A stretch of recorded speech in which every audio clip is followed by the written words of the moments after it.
July. All right, thank you. Okay. Like, I hate to jinx it, you guys, but we just got on here with no problems. Yeah. What just happened? Okay. Calling the meeting to order, December 14th, regular session of the school committee. All those so inclined and able to, please rise for the pledge of allegiance. I pledge allegiance to the flag of the United States of America and to the republic for which it stands, one nation, under God, indivisible, with liberty and justice for all.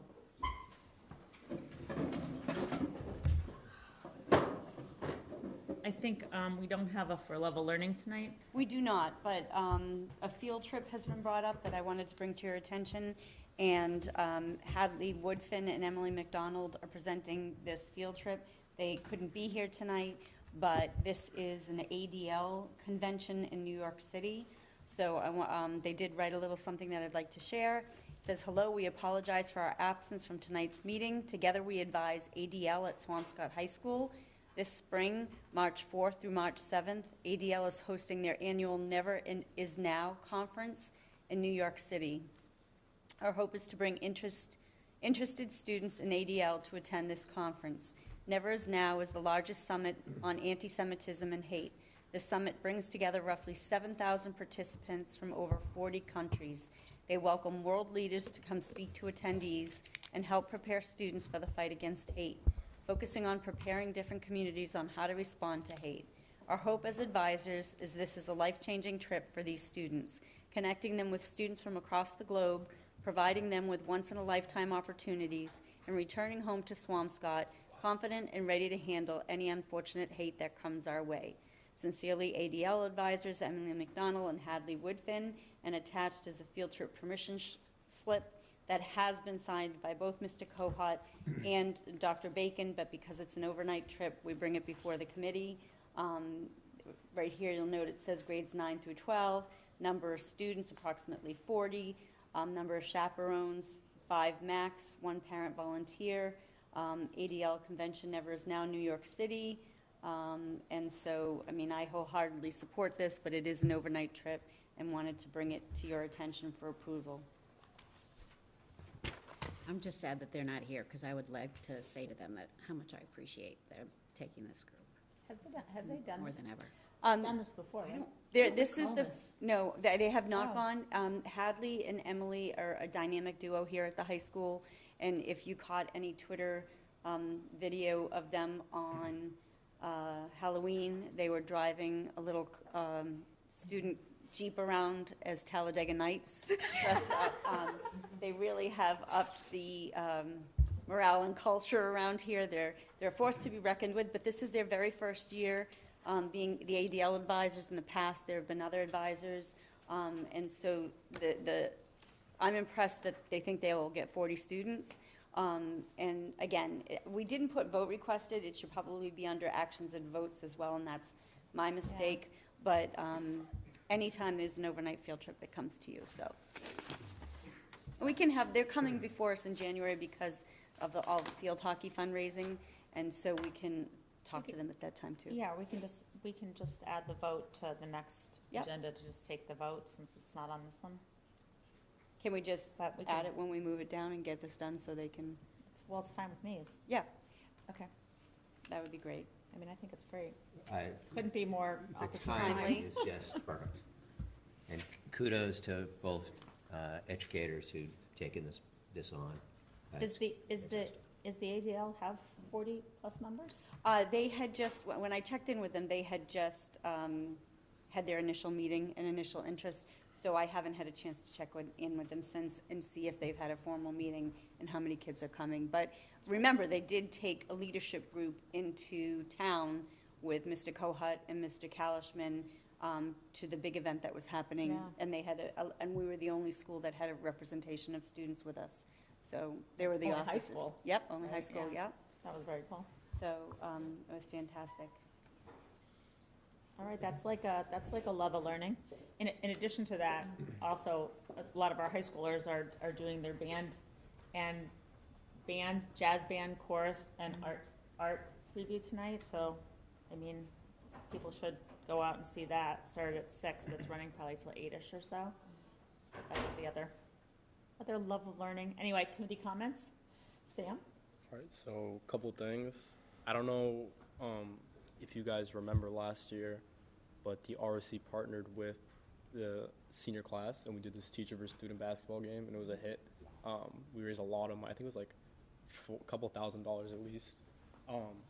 So I'm excited to announce that we have confirmation that we're doing that again this year. Oh, so much fun. Great. Same thing, ROC senior class, and then I'll have more details as we get closer to around March. Next, the ROC is doing a bake sale on the 20th after school, and then the 21st at the basketball game. So if you're at the basketball game, support the ROC. And I'm also excited to announce that we're continuing the Snow Angels program this year. Excellent. Yes. It went really well last year. I think it was the most people we had participating since they started the program, and we have even more participants from the high school this year. So yeah, I'm excited to start those things now. The winter's coming around. That's So, yeah. fantastic. Is there a teacher that, is it just, It's Sabrina Clopton from the senior center, yeah, so she just organizes it? and she collaborates with a lot of the high school students That's- whenever we I didn't do know if there was things like with the senior center. a high school advisor or something. That's awesome. I know that is something that we talked about getting started many, many years ago, and I'm so excited that it actually happens. John? This is more just of a general question. I just thought I'd throw it out, and maybe superintendent could take it back as homework or something. But I'm wondering, just on the vending machines here at the school, on a night like tonight, where kids are like doing the sports, then they're going to ban some of them. I think it's just water. I'm not going to swear on a stack of Bibles I that believe it's it just is water. just but, water. you know, I'm just wondering, is there another option that can be put out there for the students? There is a history with the vending machine, so I let me. remember something, I Right. just don't remember exactly what. Same, so let me know. do some homework and find out for you. Appreciate it. I mean, it's always so nice when there's like a track or like a performing arts event, when there's like fundraisers, like he was just saying, like the bake sale. It's like always so nice when the boosters like sell things, or like, it is missing. Yeah, yeah. Even at the town meeting the other night, I was like, boy, I'd love a soda, and there was nothing. Right. So, okay, appreciate it. Glenn? I do, just, Amy had to step out just one second. I actually do have, if I could just ask for some deference. Speaking of the ADL, I received a phone call from Rabbi Michael Rogozhian of Temple Shrahayim, and he asked me to participate in a group Campus Anti-Semitism Task Force next Wednesday evening, and just wanted to know a little bit about how Swampscott and the schools are kind of handling everything that's going on right now. And I'll send both of you just an email, just with a couple questions, so I have a little bit of knowledge when I go in. But I wanted to let you guys know that I was asked to do that. I'm excited to do that. I was honored to do that. So I'll keep you guys posted in the next school committee meeting when we meet again in January. I'll definitely report back really what we're doing. One other thing before I get to my major thing is, just as a reminder to parents that if you have a question regarding your child's education, a challenge in the classroom, whether it's regular ed, special ed, we do highly recommend that you follow the protocol. Speak to the teacher. Try to speak to the teacher a couple times. Move, if you have other questions, move to the department head if you're up in the high school. Speak to the principal. If it's a special education challenge, speak to the director before going to the superintendent and move forward. I understand, and Superintendent, you and I have had many, many conversations in the past about you really, as a parent, you definitely get things done if you follow the steps. And it will gain you knowledge as you walk up in the line. I know it's so easy just to say, I'm going to send an email to the school committee. I'm going to send an email to the superintendent. The challenge with that is, especially us in the school committee, we're very limited about what we can talk about And then there are certain things and certain emails with certain names that we really don't need to know, truthfully, if it's an issue regarding someone's child. So I highly recommend, and I get it, but try to follow the steps that you would want someone to follow if you were in your own business. And I promise you 99% of the time, your question, your challenge, your student's question, your student's challenge will be answered much quicker if you do follow that protocol of teacher, principal, department head, et cetera, et cetera. So I just want to. May I? call that. Many years ago, this committee directed us to formalize a chain of communication that is articulated on several pages in our district handbook that can be found on the website and that all parents sign off on. So every department is articulated with the steps and who to contact in what order, so Great. that there is a document that exists. Great, thank you. I do promise it really works better.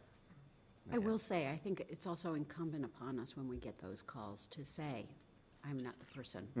Because generally, the Absolutely. people who are contacting us are not reading the website, or they have Correct. not done this multiple times. So, the sooner we say, this is why we don't get involved Right. until much later down the road, Right. is the better. Great, I completely agree. Again, just as a reminder to the community, I just think every once in a while we need to remind. Well, and when I get emails and they come directly to me, I try to emphasize them not being dismissive. Right. But that there is a communication chain, and to just refer to your handbook.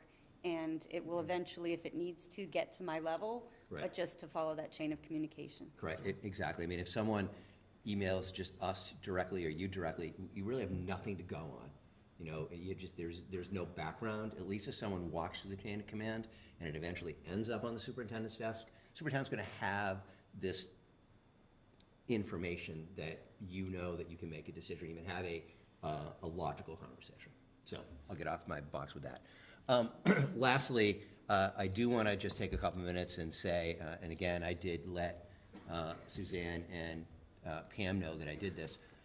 I met for about an hour today with the town administrator. We had moved it from yesterday to today. We sat down this morning for a rock-solid hour.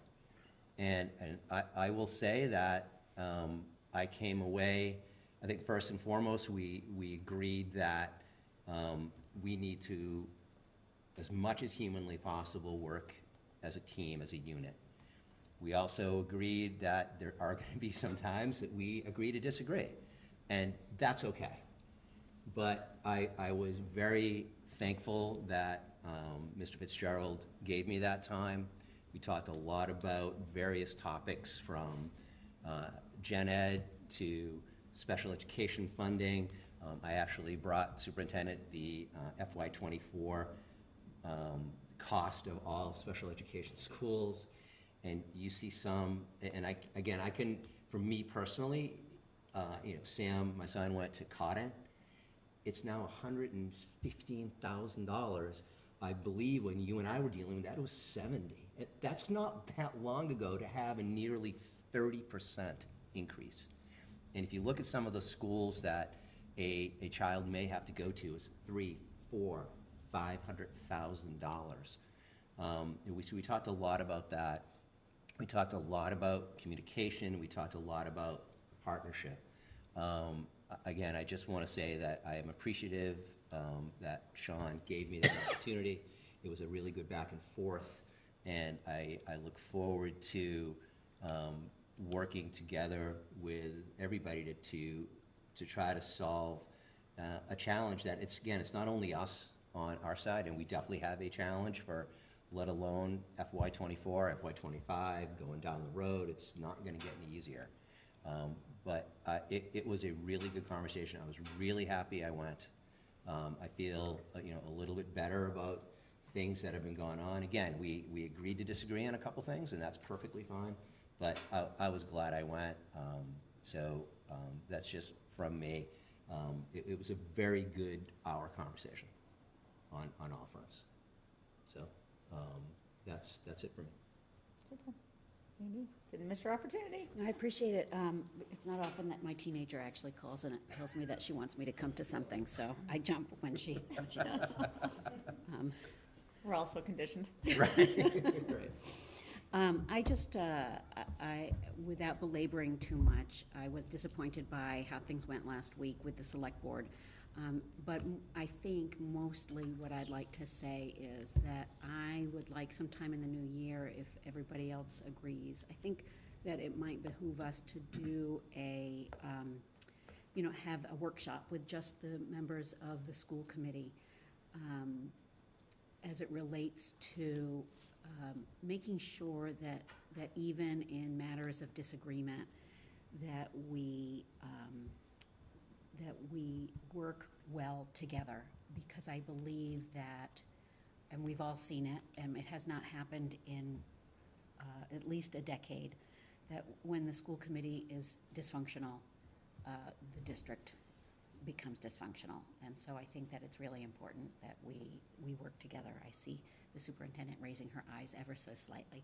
I don't think we're dysfunctional. No, I don't think we are either. Hold on. I think what struck me, and this is about the school committee, this is not about anything else. What struck me was the fact that our chair was in full disagreement with the majority of the school committee, and that's bound to happen. And so, what struck me was that there's a phrase that says, we recognize the chairperson as their designee, as the official voice of the school committee. But what it doesn't say, and what I think that would be helpful to discuss, is what we do when the voice doesn't necessarily reflect decisions that have been made by the committee. And this isn't about you, chairperson. This is about how we work as a group.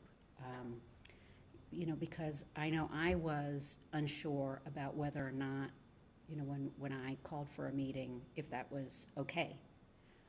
Knowing that the chair usually does that, and I had to go and check with, what are the processes. So I think we could all benefit from it, because I'd like to stay as strong as we have been. So. I think that I agree, do you have someone in mind that would facilitate such a I meeting? think somebody from MASC, our field rep, I don't know. Yeah, I don't know. But I think that it's an understanding that when a vote is made, the chair speaks for the whole committee, right? Which is a hard thing to do if you're not in agreement. Well, but, so in this past cycle of events, I don't think there's anything or that we weren't in agreement about. Yeah. I really don't. Like, we all are fighting for our budget, and we took a vote to have a joint meeting. That was still on the table. I was asked to speak to the select board, which I dragged my feet about and then did. Mm-hmm. And it's just like, it's sort of, I don't feel like there was disagreement. I think the disagreement was in the semantics or in the tone of stuff. But I think that is never gonna change, because we're all really different people, right? Like, and my tone would undoubtedly never be the same tone as you three, right? So I think that's just a hard thing. I think that's a hard thing to sort of like Navigate. Change. But I think as long as the message. Yeah, I think I felt the angst or whatever, but at the end of the day, I think that, I think we were rowing in the same direction, just sort of maybe not in complete sync. So maybe I'll fall on my sword and say that I could use that, and wouldn't disagree if there were other people in our group who could. Yeah, no, I'll make a phone call to MASC and see if they offer some sort of group counseling. Yeah.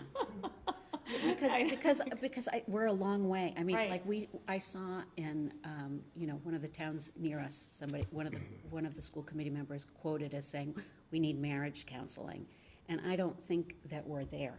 In fact, I believe that we're not there. So but I don't want to get there, because I know what that does for the rest of the district, and we have a good thing that we all want to preserve. Yeah, I hear you. I hear you. It's definitely, it's on my list here, so Appreciate that. try to figure that out. And that's it. And no other comment? Nope. And I don't have anything of, anything worth commenting about, so. All right, well, Turn it over to tonight's highlight is the high school schedule that the committee has talked about a lot. I know that you've all received parent feedback about it working, it not working, how it works with AP courses, whether the teachers can get through their entire curriculum in the year. I want to remind the public that several years ago, we hired an outside consulting company to look at the high school schedule and middle school schedule and offer some guidance in our work as committees and participants from the teachers all the way up to the administration on how to improve a schedule for our students. I know that Ms. Zotto is going to say this, but there is no perfect schedule. It wasn't like this consulting company came to us and said, here's the package, here's what you need to do. It was more about what are your goals, what are your priorities for students, how do you want to get there? And so we looked at their recommendations when we were doing budgets for high school and middle school, and Mr. Kohut and Ms. Zotto worked with Dr. Bacon on this presentation. Unfortunately, Mr. Kohut is sick, and Ms. Zotto is willing to come and make the presentation that they created together. A lot of time, effort, and energy went into this, collecting data, and I'm looking forward to the presentation. I'm so excited. Thank you so much for having me. And I know Mr. Kohut and myself, we're going to kind of collaborate a bit because he's really sick right now. We won't be able to do it together.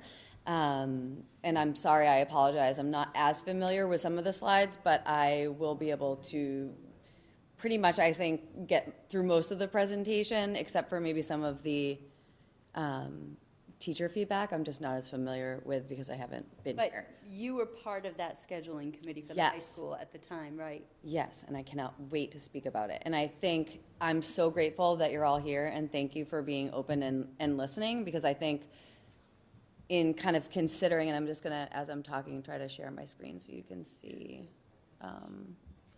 Yes, thank you so much. Try to talk about kind of where we were, where we are now, and I think everyone, especially Mr. Kohut, the counseling team, the teachers, people are hearing feedback, and we're grateful for that. As Ms. Angelakis said, there definitely is no perfect schedule. We are in a situation where with each individual schedule, each individual school has its own context, has its own needs, its own programming, its own vision, and those are the kinds of priorities and visioning goals that we're trying to achieve with the schedule. So we talked a little bit about innovation pathways already, just kind of getting set up for this meeting, but to give you a sense of where we were a few years ago, there were 3 schedule priorities that were really significant that group, the outside consultant, was looking at. One was a more fixed schedule. So in prior years, and for those of you that may not remember, and for the millions of viewers who are tuning in, we used to have a 7-block rotating waterfall schedule. And I will speak a little bit about the 7 versus the 8, which I feel very passionate about in a moment. But because of the waterfall schedule, and it was organized A through G. So if you imagine on Monday, that was an A day, you got to G the following week, and then it continued to rotate. That proved very difficult for a number of different students, families, outside partnerships, and teachers, substitutes, scheduling. In many, many ways, it just was not the perfect schedule, just the structure in itself. So one of the goals was to achieve this more fixed schedule. Secondly, the schedule wanted to achieve an opportunity in some way to have regular meetings in some sort of, we may call it advisory, In our case now, I'm looking at you, Sam, because you're a student, in an X block capacity, so we call it X block or learning community here at the high school, in some way where students can create, develop, enhance, improve connections with at least one adult, but hopefully more than one adult in the building. Surveys were telling us this information. Anecdotal evidence was suggesting this. For years, the counselors did a survey and a project with Stanford that kind of said the same thing with 9th graders. Students just didn't feel connected in the way that we wanted them to feel connected to our school, didn't feel like their learning was connected to things that they were interested in, and so on and so forth. So we had looking for the fixed part of it, the opportunities to create relationships with adults and perhaps other peers that they may not otherwise see. And lastly, to be able to create partnerships with the community that would help enhance our opportunities at the high school. So for example, we have students in the Learning Center who we would love to have participate. So the Learning Center for students who may have developmental or other disabilities that may prevent them from accessing full inclusion curriculum. So they may have opportunities to participate in electives, for example, but students with that particular profile may also go out for vocational work. The rotating schedule really made it much more difficult to achieve both of those things in a productive and meaningful way. And it was also very difficult to be able to coordinate, say, afternoon dual enrollment classes, or now we have, hopefully within the next year and a half, perhaps, but at least now we have 2 innovation pathway classes, or excuse me, programs that will support students going out into the community to have this experiential learning or internship and a fixed schedule where you can coordinate some afternoon time for those students will allow some of these community partnerships. Furthermore, this year we had dual enrollment. Come on in. There's some students outside, some of our youngest scholars. I don't think they can get the door. Hi, welcome. So those were the 3 main goals. We did achieve those goals. Those were really important, critical objectives of that particular group. And for those of you who were around at that time or who may remember, we also had NEASC, so the New England Association for Schools and Accreditation. They come in every 10 years, and the cycle is much shorter now. We see them more often at the high school level. They evaluate all of the programs, teacher connections, student feedback. We do all the focus groups. And in those 3 to 4 years, that was a major recommendation, was to figure out our schedule to allow for equity on all levels. So for our students who are taking college level classes and students who wanted to access 3D art and design in some way. So there was equity built into that process. And we have the slide up to really address some of those goals and priorities that are still those priorities that our district is committed to. So as I said, so equity, the opportunity for our students, and this idea of promoting community and partnership within the community. So it really did do that. Specifically with the 7 versus the 8 blocks, and it seems like on its face that it may not be all that big of a deal. What's 7, what's 6, what's 8, but with the way that we have our schedule and our structure, any lever you push is going to have a consequence, anticipated or unanticipated. So with the 7 blocks only, and I'm not going to bore you with the details, and I appreciate a visual, and it is in here in this presentation, and we can certainly look at those more specifically later if we want to. But with the 7 blocks only, each year students would take 5 core classes, have a 6th for largely graduation requirements, especially in grade 9 and grade 10, and in a 7th block, most students, but not all, would be able to choose some electives. However, if you are a student who is on an IEP at the high school, you get scheduled for what we call task management. So already, if you are a student on an IEP, your 7 blocks are filled up. And so when we discussed the importance and the critical nature of students really focusing on their identity and social emotional learning, kind of understanding who I am as a person, what my relationships are like with people in the world, and learning and growing to be who I am. And that really, I think, is the goal of education in general, is to become who you are in a school system. That we didn't allow that with the 7-block schedule, with our graduation requirements the way they were, and with the 7-block schedule, to achieve that, or really to even think about it until they were in grade 11, which in my opinion, and I appreciate that I'm just one opinion, is too late. And so the 8 opportunities in whatever structure we commit to kind of has to be the way that we do it right now if we don't change any other lever.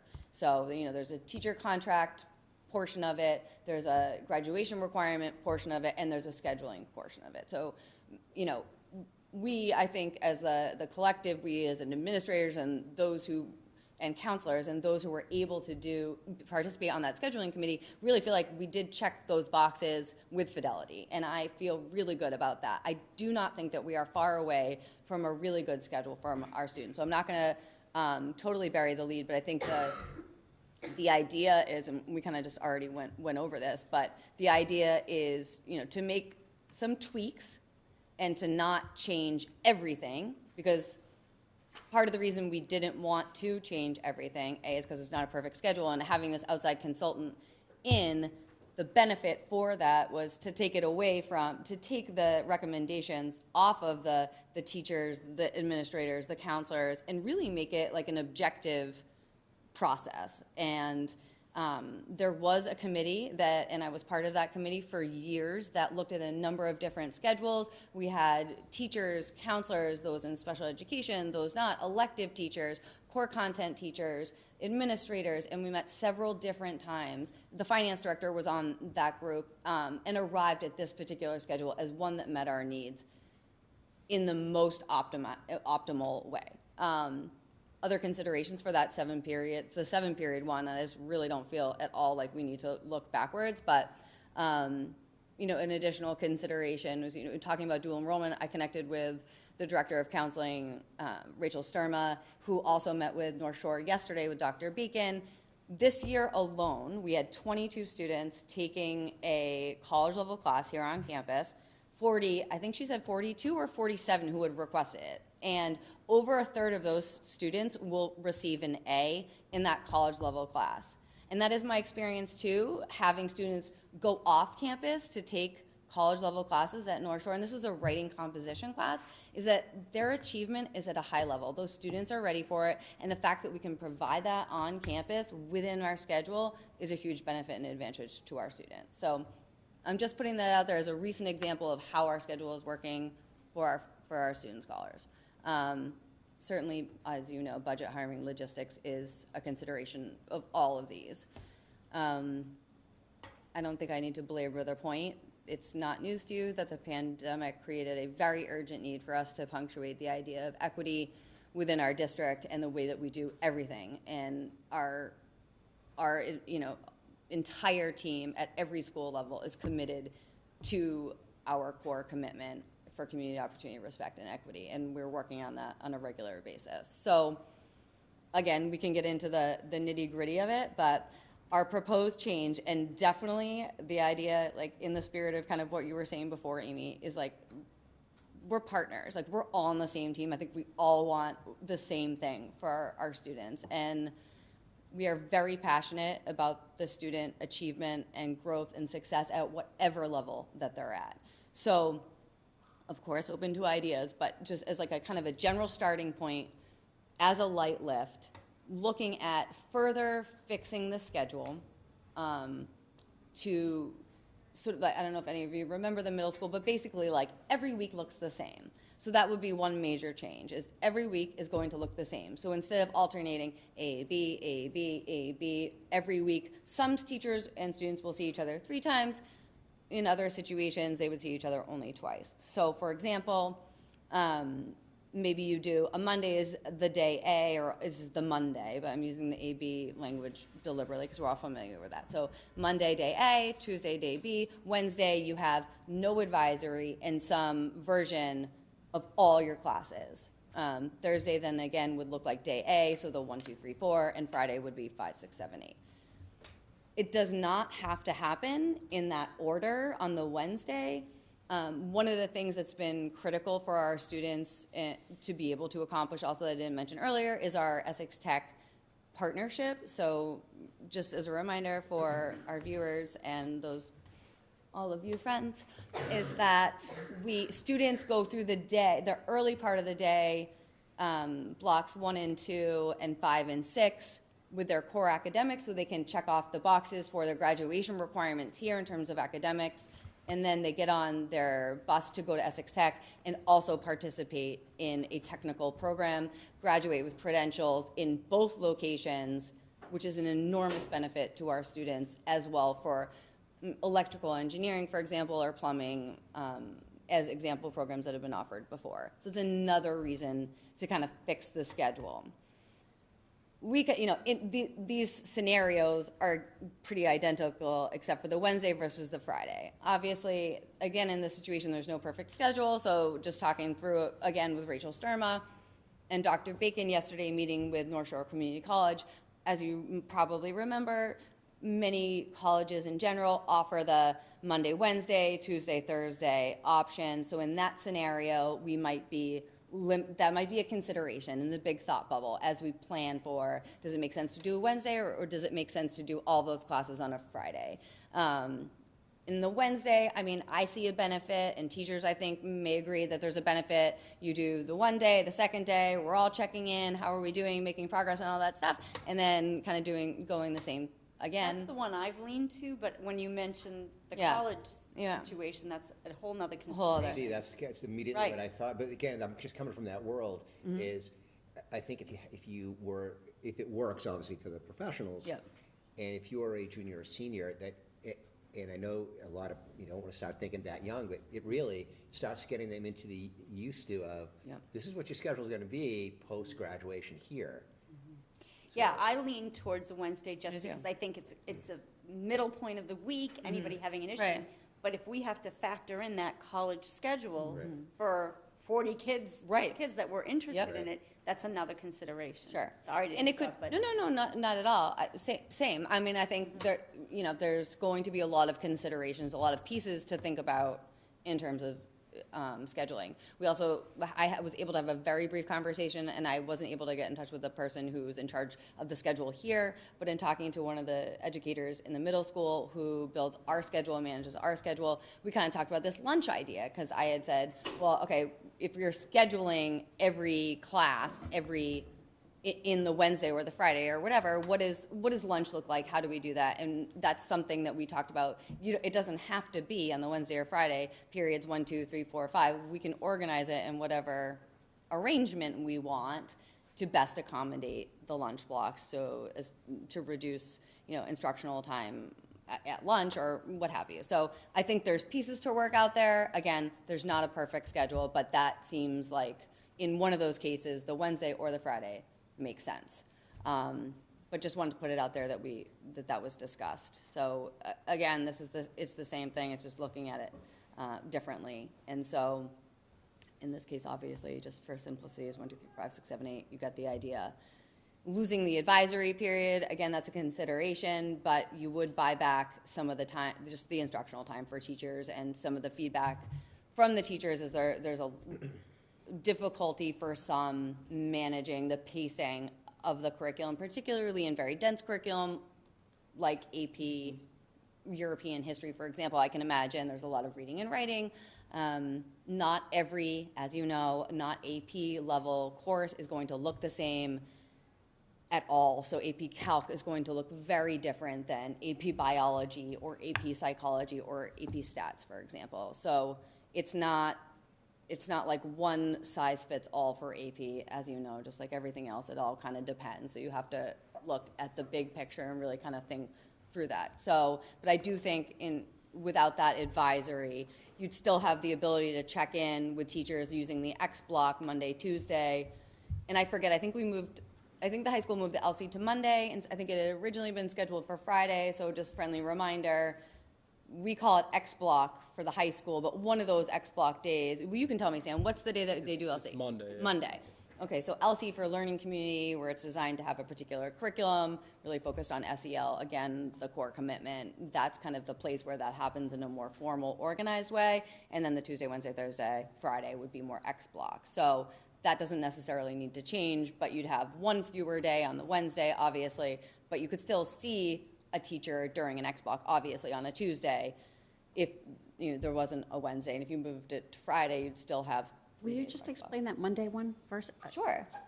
So, yeah, sure, absolutely. Sorry about that. So LC stands for Learning Community, and the idea when the schedule was originally created, and Sam, obviously, you can speak about maybe something that you experienced in Learning Community that was particularly... Yeah, it's mainly like community building things. So we'll take surveys, we'll have discussions like in class within our LC. It's like smaller groups, essentially.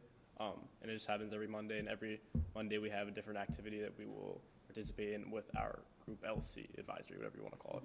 So like gratitude, the day I was Yeah. touring, they were doing, every class was doing gratitude at the same time. So everybody does the same thing? Yes, and so Right. they've put together a curriculum. The teachers actually worked on the curriculum that they were doing. They provide them with slides and a PowerPoint, and then they have discussions, and we had a cheerleading squad. The guidance department was going around. Everybody that was doing it were getting stars on their doors, and they were blowing horns, and there's kind of been, a little resistance the first couple of years, but it's their way to connect, and I believe it's in your homeroom, isn't it? It is. Yeah. So they're all staying together, and so it's on Mondays. It's great.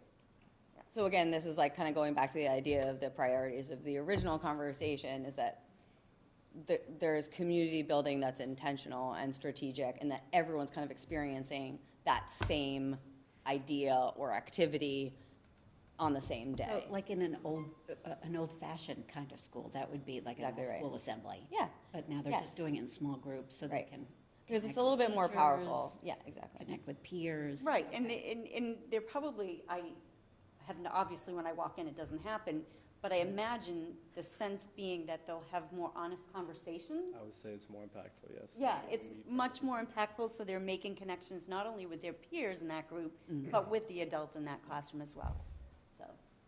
And I would say, oh, sorry, go ahead, Sam. Said, of course, it also varies depending on what we're talking about. Like Exactly. some weeks we'll be doing fun activities, and other weeks it's more like deeper conversations about gratitude and whatnot. But yeah, it's definitely, I would say that it's more impactful when it's in more local groups, especially with people that you're staying with the whole 4 years of high school and you're seeing every single day, essentially. Yeah, I would say it's more impactful, and I like it better, to be honest, than Yeah. what's traditional, like the advisory where, if you want to talk or address something, it's in a large group, it has to be a school front of assembly. I know he would bring 700 us, and whenever he had something that he needed to talk about, he would address the whole entire school, so I think it's better, as of like what we're talking about right now. And in the audience. And how about the teachers sort of buying into that? Because, obviously, I would imagine that for some teachers, it might be a natural fit, and for some, maybe not. The administrative team is aware of that Yeah. and providing support for those teachers that it's not really comfortable and natural for them. Yeah. And so we've talked a lot about those that are just a natural and leading those kinds of conversations and some that are not. And so I will say that Mr. Kohut and Mrs. Finn are in those classrooms, in and around, and now with the guidance staff going in as well, providing support. It's become really strong this year, much stronger than I've seen it last year. That's good. Is the curriculum fluid?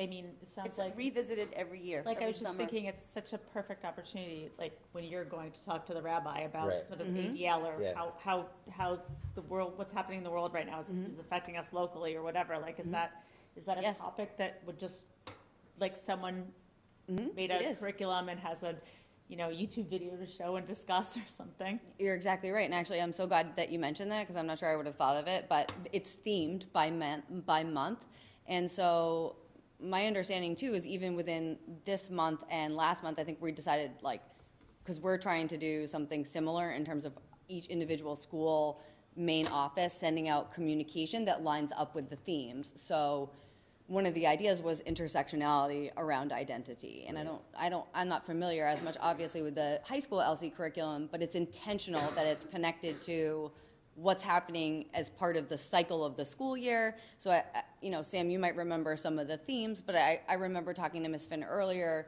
in the year about sort of like traditions, what happens each year either in your family at this particular time, instead of focusing on the idea of Thanksgiving, for example, that, we have over 29 families or students who identify as either part or fully Native American. So in that regard, Thanksgiving may not resonate quite the same way. And so those are the kinds of things that we're trying to really be mindful of as all educators, and try to, at the most appropriate developmental level, try to have those conversations with the students as well.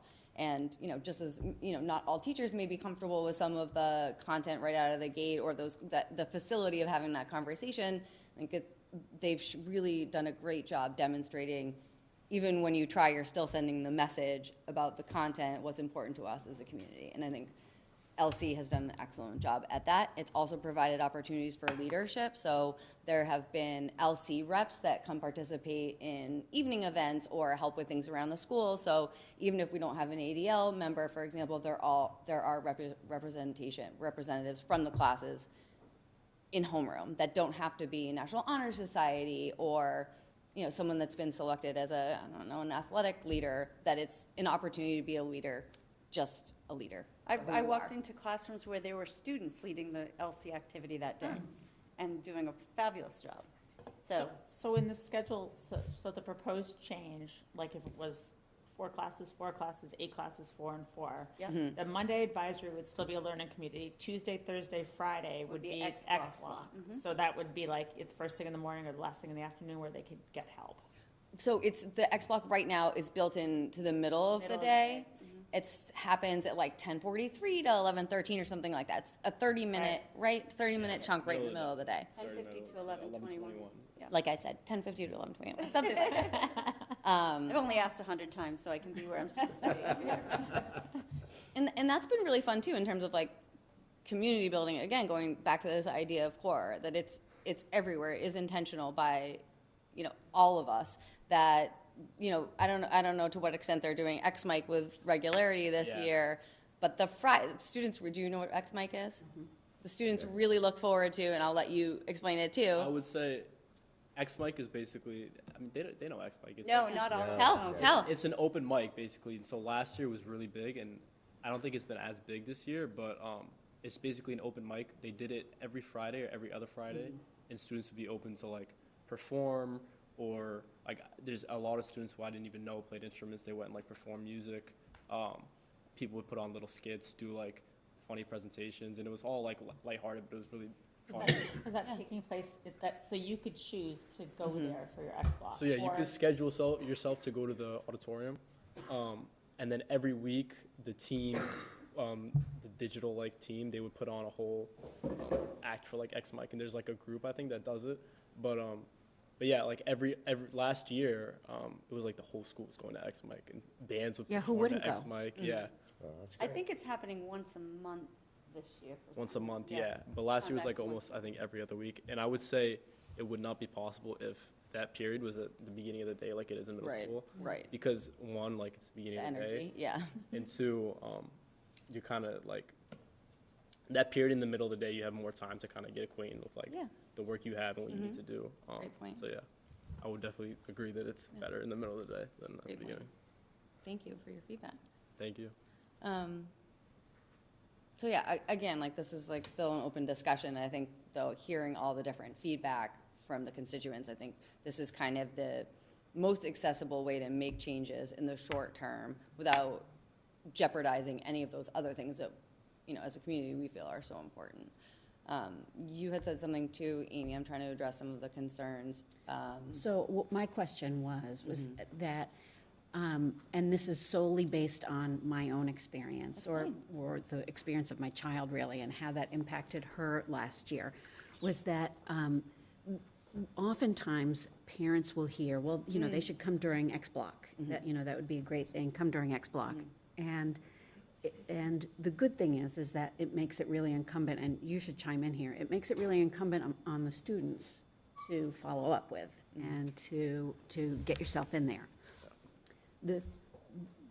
But, and I also wrote it down here, you know, in terms of, it's a great opportunity for building relationships is showing up. But to me, as a parent, that felt very one-sided, and that all the expectations were on the student. And in fact, despite the fact that a particular teacher had been saying, come for X block, come for X block, never once filled out whatever the form was that says, hey, Keeping this on, come to yeah. X block.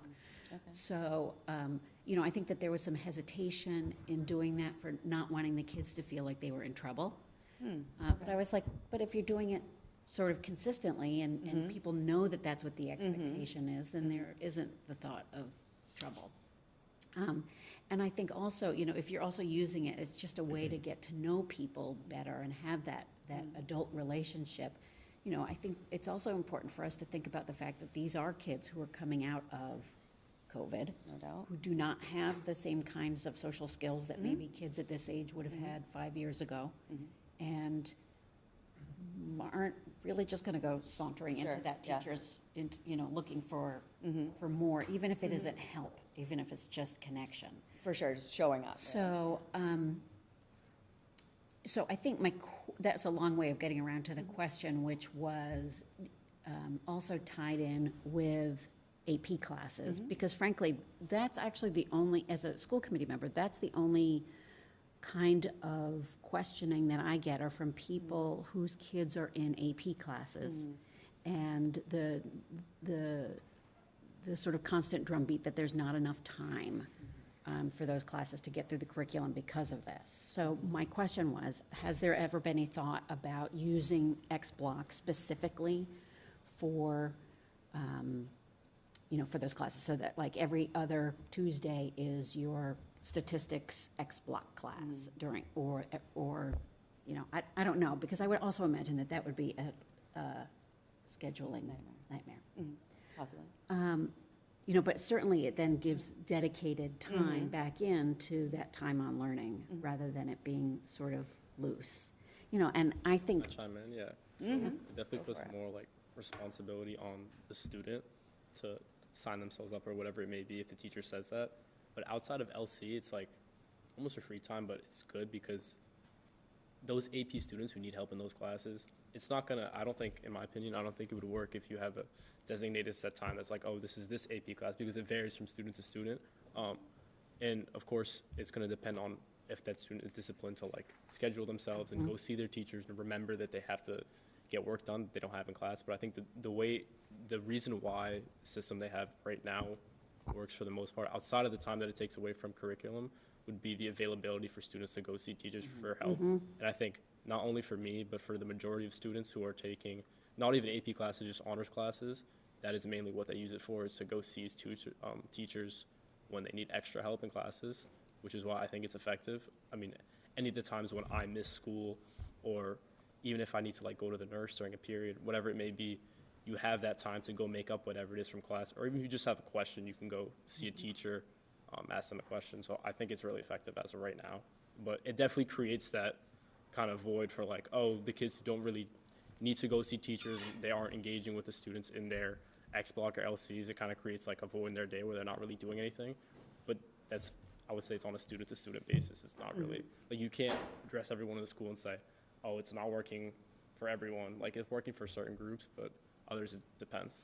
well, so I wonder about the kids who are maybe not as academically inclined. That, you know, I think that a kid who, and I might be making terrible generalizations here, but I think a kid who's in an AP class is a kid who, you know, is really kind of tuned in academically. Yeah. And a kid who isn't might not be as quick to say, I ought to go in for extra help. And you're right, yeah. And so by putting it in the hands of the kids, rather than having sort of that teacher calling them and saying, hey, Sam, why don't you come on in this week? I have some thoughts whenever you're. Yeah, I'm like, please looking- jump in at I any would time. love you to jump to the comparative grade. Sure. Data. So a couple things. You're all familiar with this, and we kind of just went through those slides. There are some quotes in here that I don't need to necessarily read to you, but just kind of talk about I think And that these are comparative anonymous data- quotes from the Right, focus and then groups. the teacher feedback is important, and Yep. that might address some of Yeah, the that questions. comparative data was pretty stunning. Yeah, and I, as I said, I'm not as familiar with the like specific teacher feedback, and we can totally look at it together.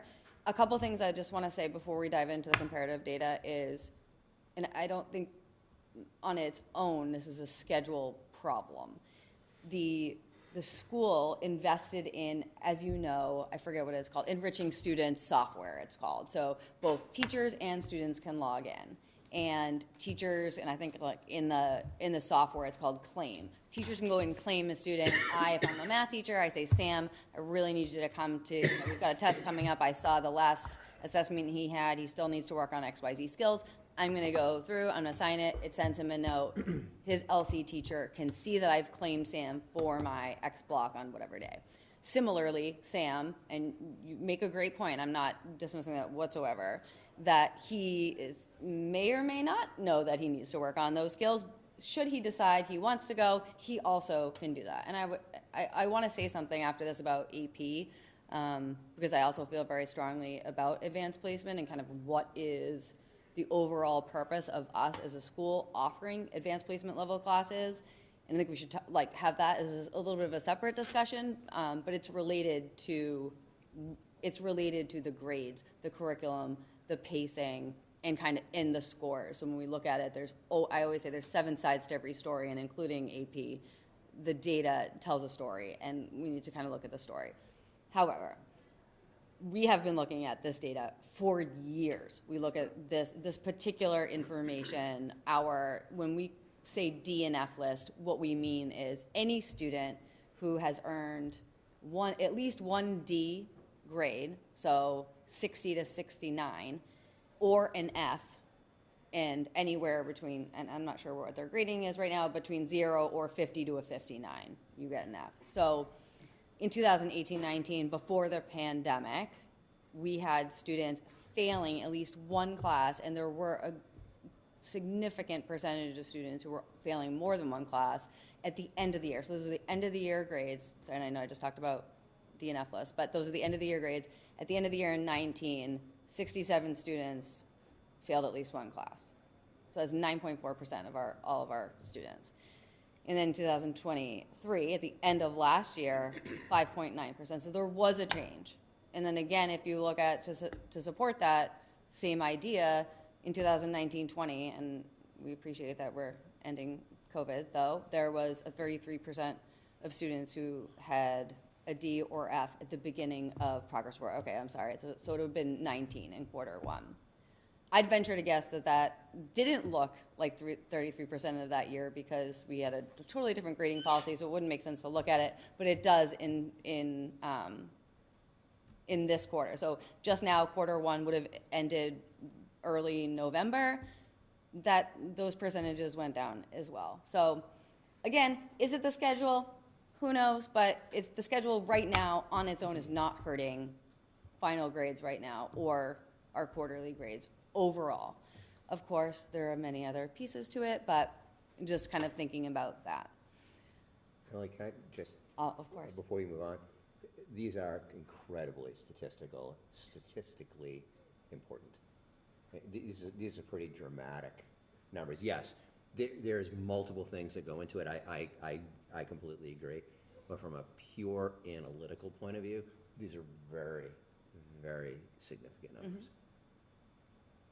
I would even say, especially since we just left the pandemic. Yeah. This is our, I don't know, Ms. Krausman's not hearing me, or we talk often about, this is really a year, the first year that we're this is school again.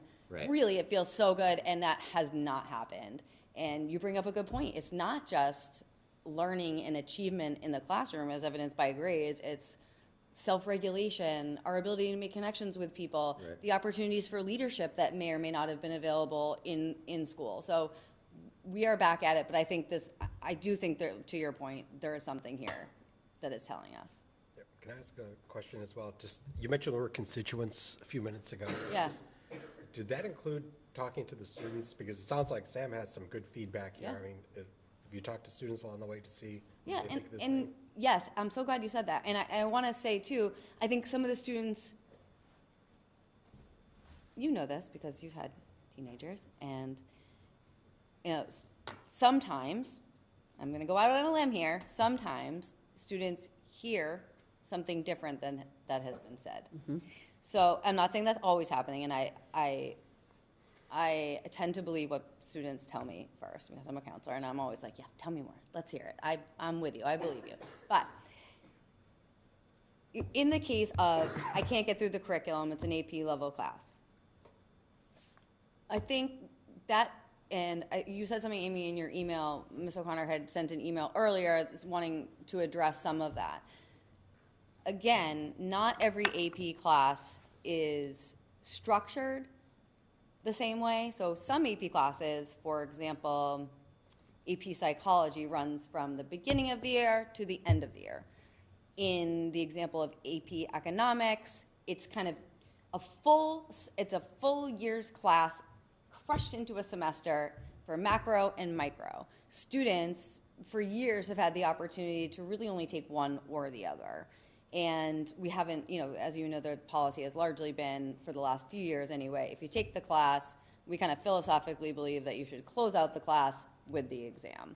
From an equity standpoint, there's other conversations to have for another time. We can talk about that, and I'm happy to talk at any time. But that's kind of been the way we've organized it. If you choose the class, you take the exam, the culminating exam, in May. And some of the data is that teachers are teaching past the exam date. So for those of you that don't know, many are offered early or you have to take them early in May, but they're throughout the month of May. But our school doesn't really end we have a ton of juniors who are taking AP level classes. They're here through June. So many teachers have reported stopping teaching the AP curriculum after the test, and some continue. So there's variability within how the teachers are teaching. But to get to your point, John, I'm sorry I didn't directly answer it yet, is sometimes they hear you don't have to take the test, or I'm not going to get through the curriculum, so choose which one you want to take. That may have been, I suspect, what happened. But even if you look at the scores for econ, they're solid. And that connects back to my earlier sort of thought, and I know this about myself, that it takes me a really long time to land my plane. But I do think it's really important about AP. For many, many, many years that I was here earlier on, there was this idea of, and people will still say, and I think there's still that notion even here, is like, what is an AP student? We have over 80% of our students taking at least one AP class here at the high school when they're here. And about 80% of the scores are 3 or higher. So we have to think, I think, as a district and as teams together, what is the goal of taking an AP class? And if the goal is to provide the level of experience and the rigor that we want our students to be able to experience, perhaps before they go off to college, for all, comfort levels, ability levels, goal, achievement, or whatever it is for those students, it's valuable in its own, regardless of the score. And so when you look at some of the scores, for example, we look at AP Bio, okay, maybe it went down from 3.7, don't quote me, I know it's in here, but 3.75 to 3.45 or something to this effect. Well, in the earlier year we had 24 students, and now we have 44 students. So again, it's sort of like any lever you push, you're going to have a different consequence. You really need to think about all of the pieces. I personally believe, hey, listen, if you think you're going to be a nurse and you're really interested and the colleges you're applying to, okay, maybe it's not Villanova, and maybe your goals are going to St. Joe's in Maine and go to Salem State, and you've really never had an opportunity to take an AP class, but you really want to have your shot at AP Bio, and you get a 2, that's okay, because you've had that experience and you still have that awareness, you have the experience, you have a ton of knowledge, and you've learned some skills along the way. So I was going to say, do you think that, and I'm sorry, I'm just trying to no worries. Trying to get to the practical effect here. So the proposed schedule changes, will it address what's on this screen here about, some of these teachers not being able to get through the curriculum? Will that address this, or is that just? I think it will help. Like, to what extent, I don't know. Well, I also think that the teachers need to continue to teach the curriculum That- after the exams. Yeah. That's what I was saying. That's Yeah, like because a they, no-brainer. yeah, So I because the think exam isn't the combination- be-all, end-all. Correct. No, so the combination of Right. adding in that additional day and now having this data that you're not teaching it at, like, okay, that's a problem too. Yeah. So, looking at these points and trying to fix it, I definitely think that middle day is, or whatever day we choose is gonna help, but I think this data is also invaluable as well. And I guess on the other side, like in thinking about the teachers, right now, it is so hard to be a teacher. And I can imagine it's very difficult to be a teacher of an AP level class because you are going to have a variation in learning styles and goals and preferences. And there's a lot going on for these students right now. And they do need some extra support right now. I can only imagine those juniors and seniors right now, they do need some additional support. And I don't care that they're 17 and 18 years old, and I appreciate that you are of that age. They're still so young, and we do need to kind of help them along. So, I'm sorry, I just, before we lose the train of thought here, just on completing the curriculum even after the test, shouldn't the goal be to finish it before the test? I guess, I'm just thinking, my daughter who went through last year, Yeah. took a bunch of AP classes, and some of them they did get through just like this, some of them they got through it before the test. I know there was at least one they didn't, and, it was unfortunate that they couldn't get through it, and it was just, I think it was just so much material, the teacher couldn't get through it. It wasn't for lack of effort. Sure. But shouldn't really that be the focus, to get through it before the test? It's great to, I mean, frankly, what good is it after the test, because they've already been tested, and they're trying to demonstrate to colleges and get the credit, and, you know what I mean? I mean, it's great, all right. Sure. You learn it, but what you're actually taking the class for, it's not never going to be a benefit at that point, right? I'm totally hearing what you're saying. I appreciate that is your perspective. I guess what I'm saying is I think it's a both and. Sure, if in an ideal world every teacher could get through the curriculum before May 4th, that'd be great. We also still have to think about those students are still going to be in class until June, right? So it's like, I understand that. It's also, that would be another thing for teachers to really think about. And I think largely, another piece of it is support for pacing too within the curriculum. And again, not every AP curriculum is going to be the same, and teachers do have a ton on their plate. So I think over time it will improve. I suspect that, having this one day, even though it's not an enormous change, may help somewhat towards that goal that you're saying, John. And I understand that, in each individual home, each parent and caregiver is going to feel a little bit differently. And in your mind, it could be that really is the goal, because you make a great point that when students do take the exam, and depending on their score, they may very well benefit from college level credit. And of course, not all colleges accept it, but many, many, many do. And we hear time and time again that so-and-so is graduating early, so-and-so got this amazing internship because they took however many AP classes, and scored, the required, there's no passing Yeah, grades. I mean, it's really less of, my personal view on it. It's more, the school's goal should be Sure. to put the student in the best position possible Yeah. to succeed on the test. If that's, I they're definitely making think the effort to take the definitely test. think that it would be ideal if every teacher and student was really excited to go in there and felt super, super confident. I think there's never going to be, I don't know, maybe I'm out to lunch without my sandwich. I just don't feel like there's ever going to be a situation any year that every student feels fully prepared. And we have amazing teachers who are also very mindful of the work that they're doing, take it so seriously. I imagine even some teachers, no matter how much they cover and how complete it is, they're still going to feel like I could have done more. So, but that's I would just my imagine opinion, that's a but very you make a common great sentiment. point. What's that? I would imagine that's a very common sentiment, because that's Yeah. what teachers do. They just want to do more. Yeah. So, Yeah, I mean, I don't think it's a lack of effort on the No. teacher's yeah, no, part. I mean, I would, I mean, I really would want push to. back a little bit on what you're saying and say, obviously we do want them to take that exam, but is it for naught if they don't, or if they don't do as well on it? And I would argue, no, it's, You still take something away, but, if your goal is to get the highest score you can get, again, for a college application or even for college credit, You know, it's just not the college credit, it's for the application part too, so, you know. And But they don't again, have those, like- they don't necessarily have those grades by college application. They're, if they're taking them senior year.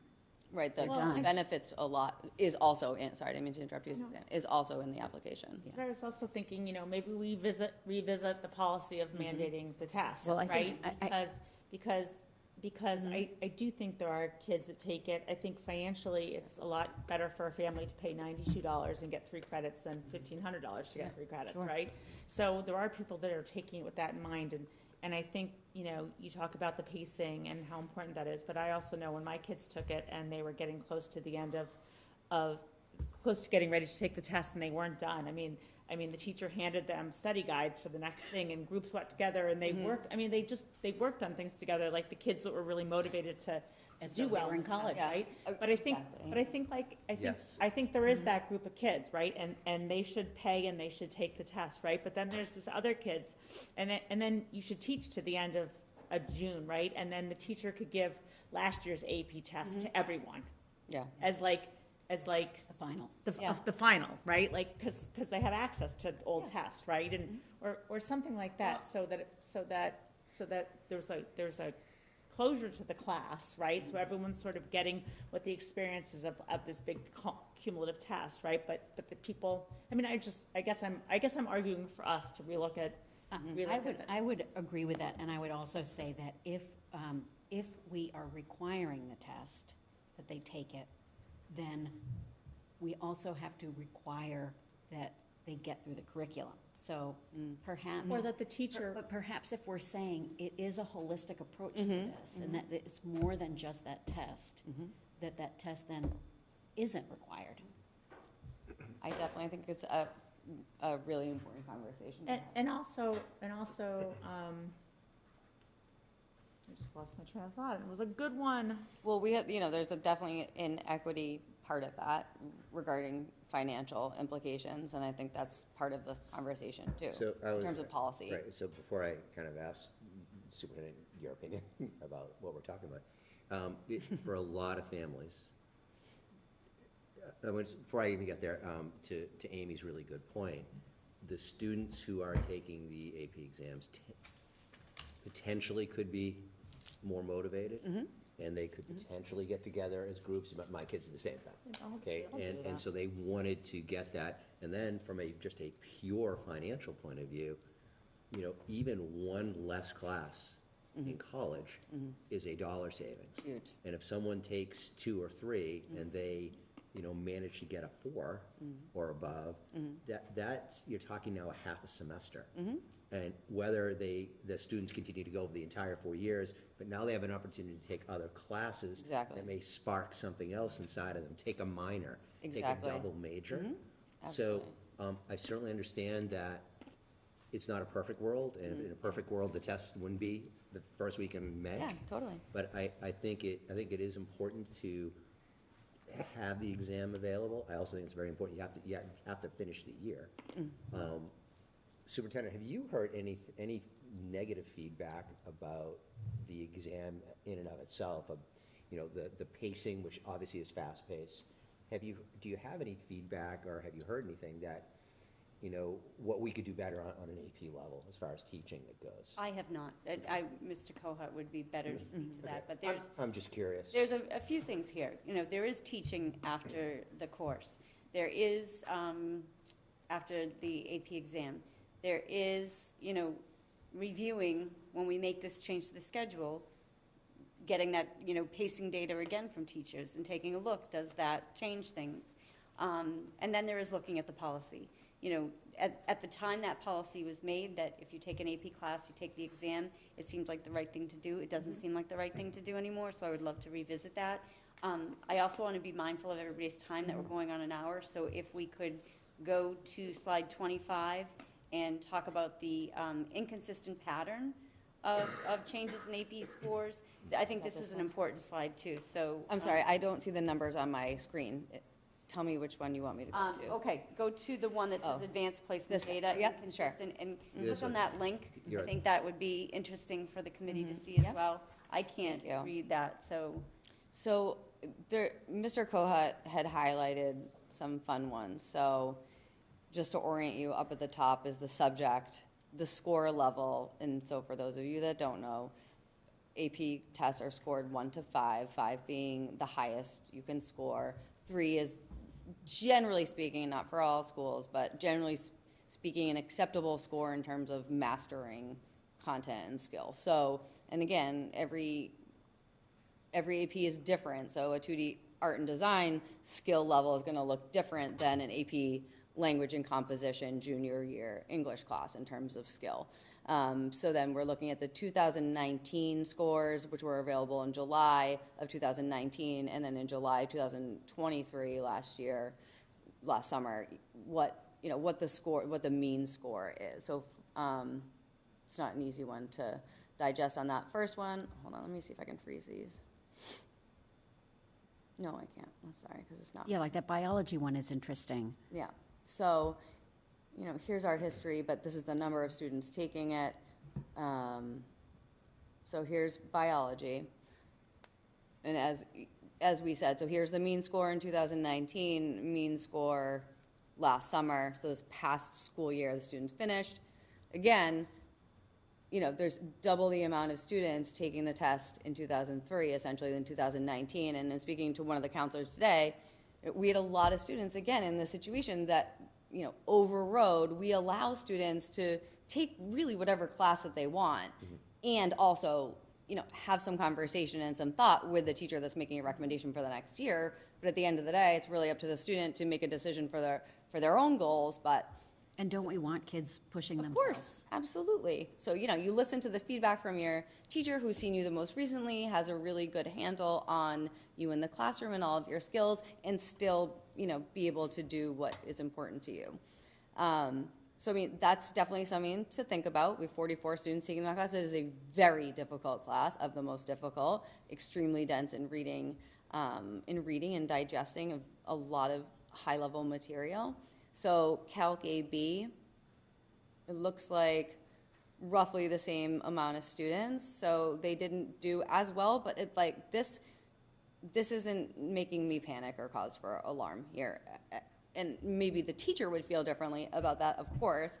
But that's just something to think about. Drawing it, I feel like doesn't have I think what was impactful is that There's no pattern. there's no pattern, That's it's right. not clear data No. on the number of kids that are taking it or their performance. Right, so. completely. I just feel like it's really not striking enough to throw the schedule up Yeah, in one the air year- and say it's one year schedule's data fault. can't do that. No. Yeah, I don't feel that way, but I understand as a teacher, and in individual conversations, I understand the perspective, and I'm not trying to negate it whatsoever or diminish their experience as a teacher, because I know it's by far the most difficult job.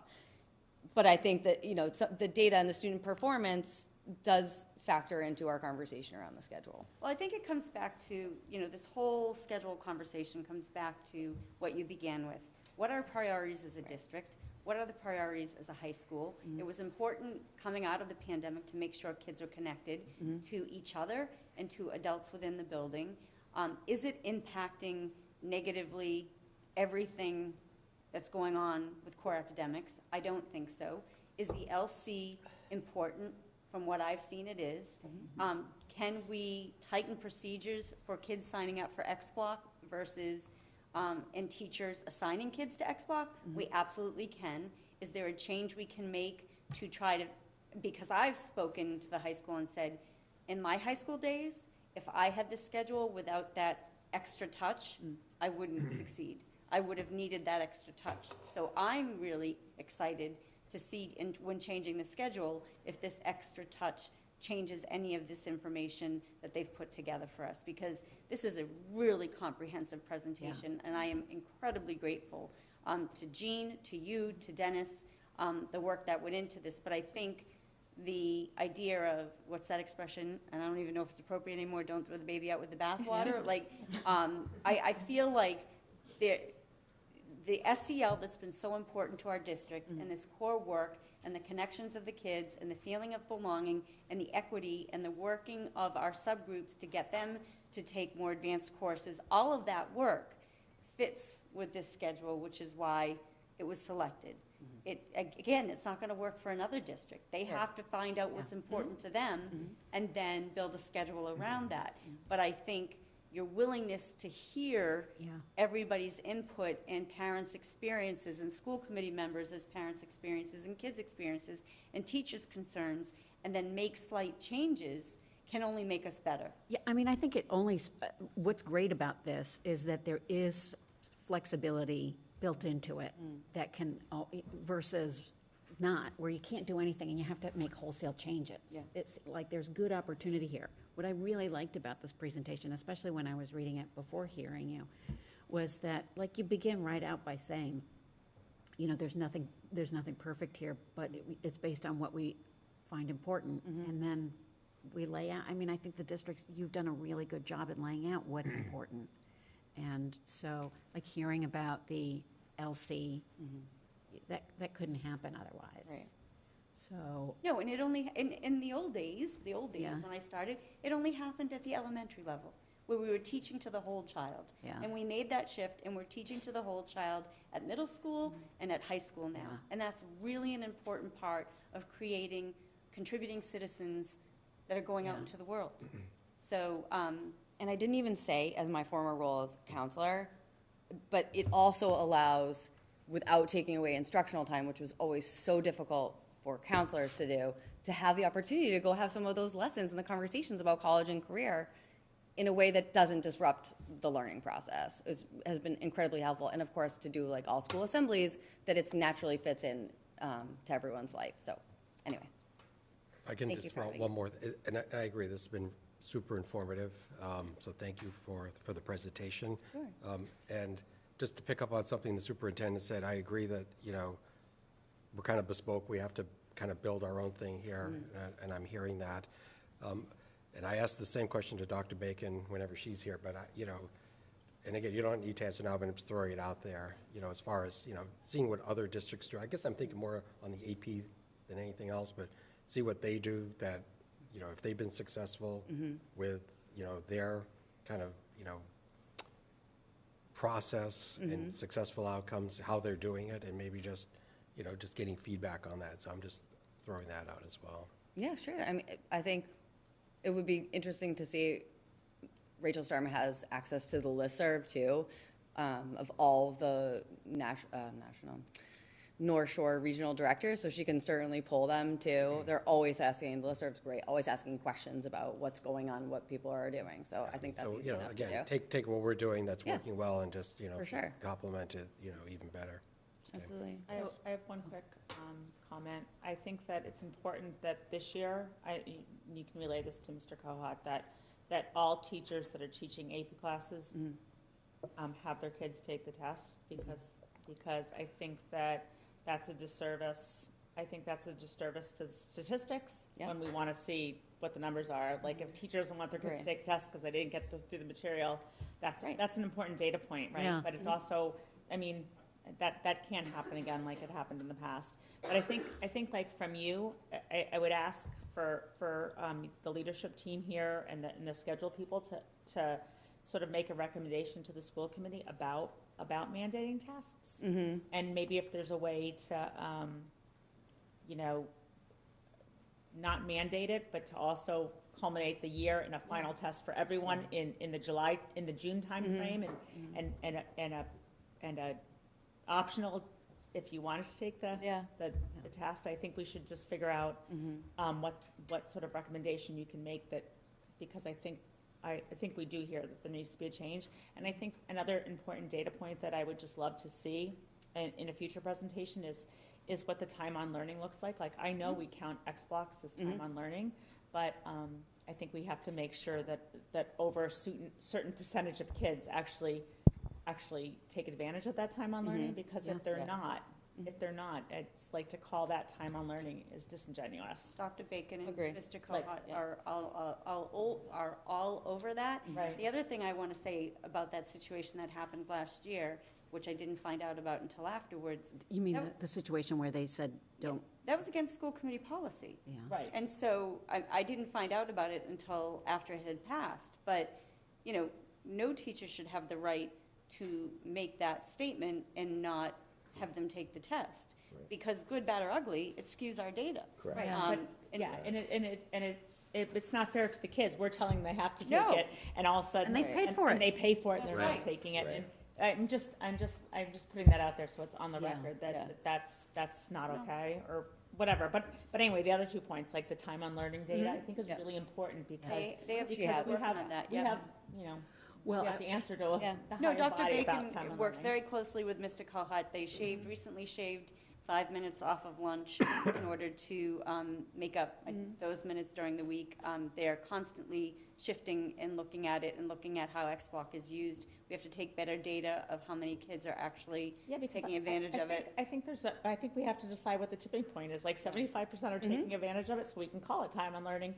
But if Yeah. less than, or less than, can we call it time on learning? It just like, we have to decide, well, like, what. or to work into that, how do you make it, how do you guarantee that it's time on learning?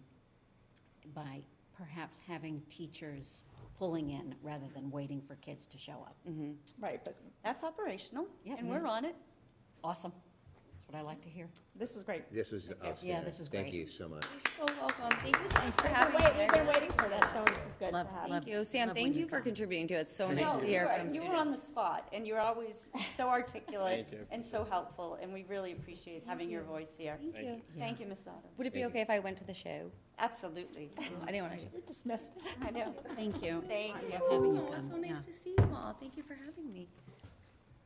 So nice to have you. The second item on my superintendent's report is the North Shore Education Consortium Annual Report that I give to you every year. This is the 2022-2023 report.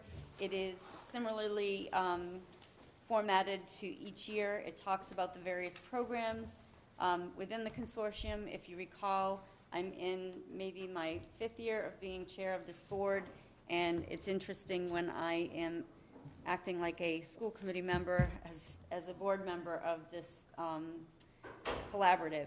And for those that don't know, this is a collaborative that we are one of 20 maybe members, and we pay a membership fee, which allows us to send our students to these schools at a substantial discount.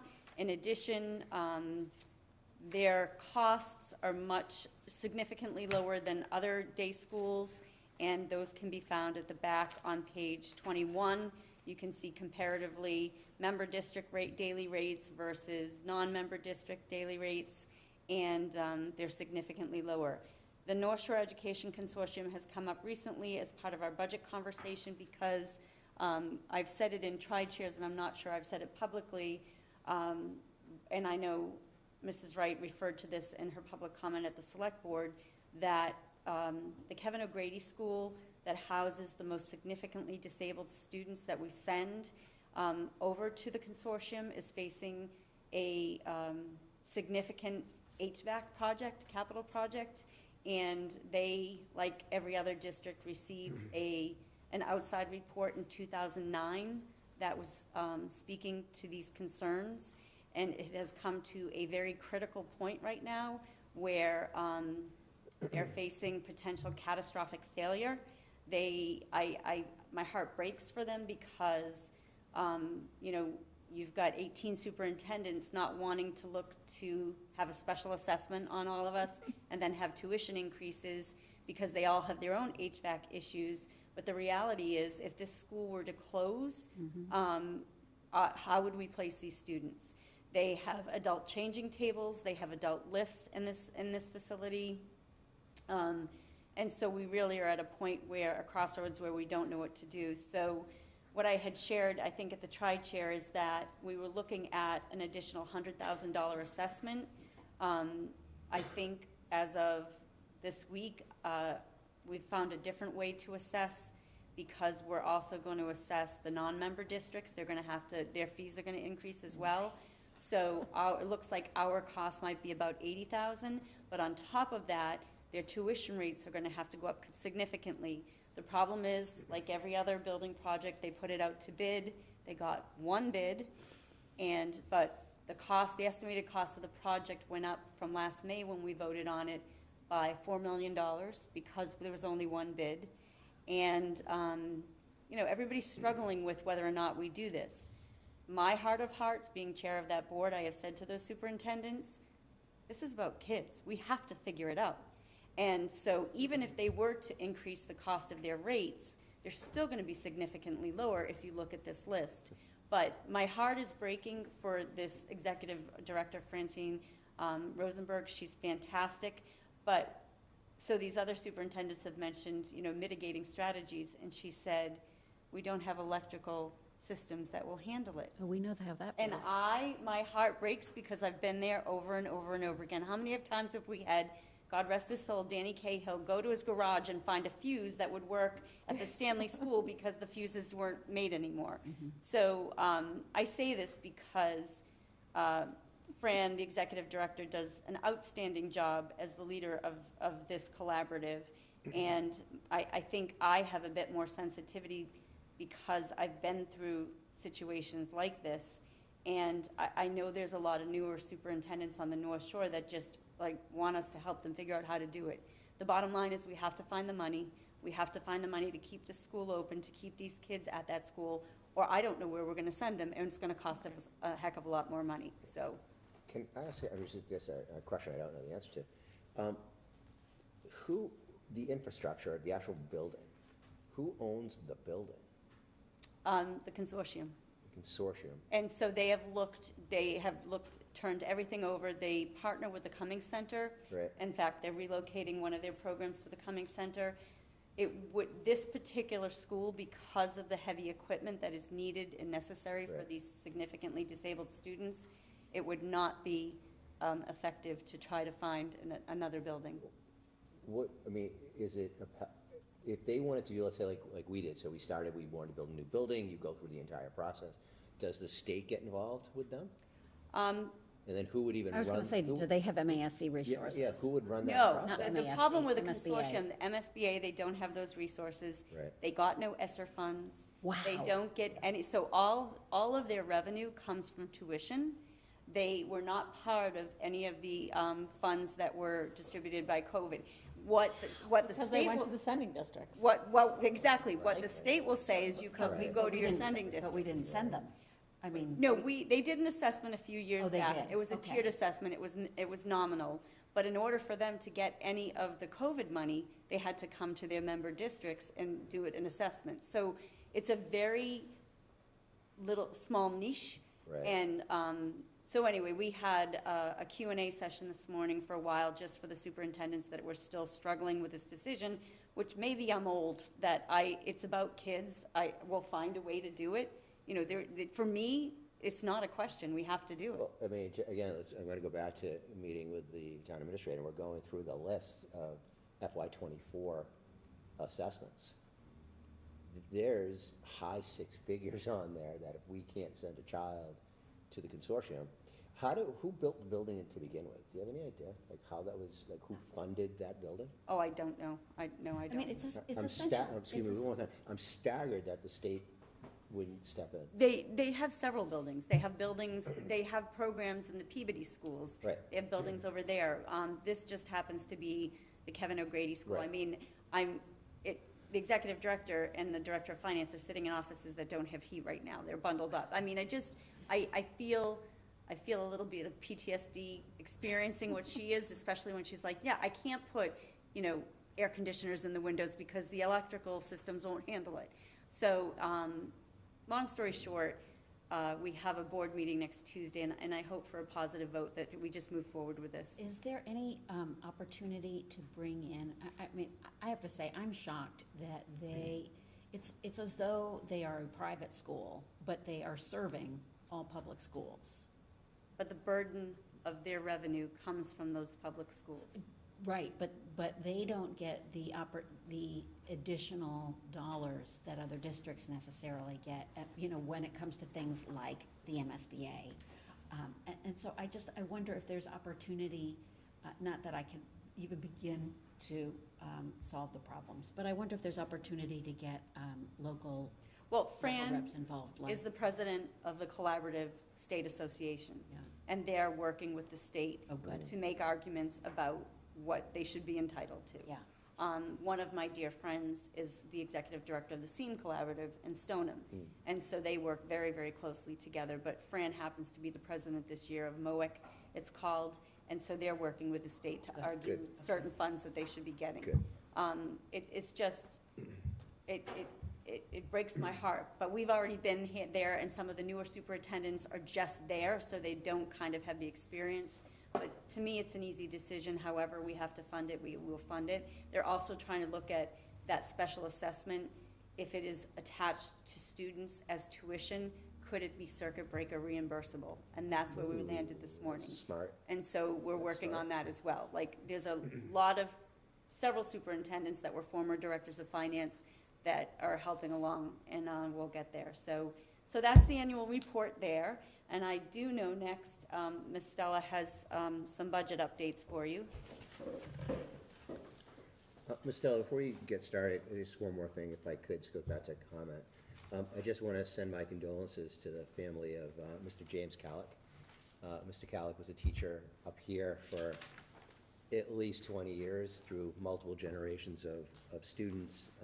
I know I had him on 2 different occasions for science. Fantastic educator. And I just want to send our condolences to Mr. Calick's family. That's it. Thanks, Cheryl. Yeah, you're welcome.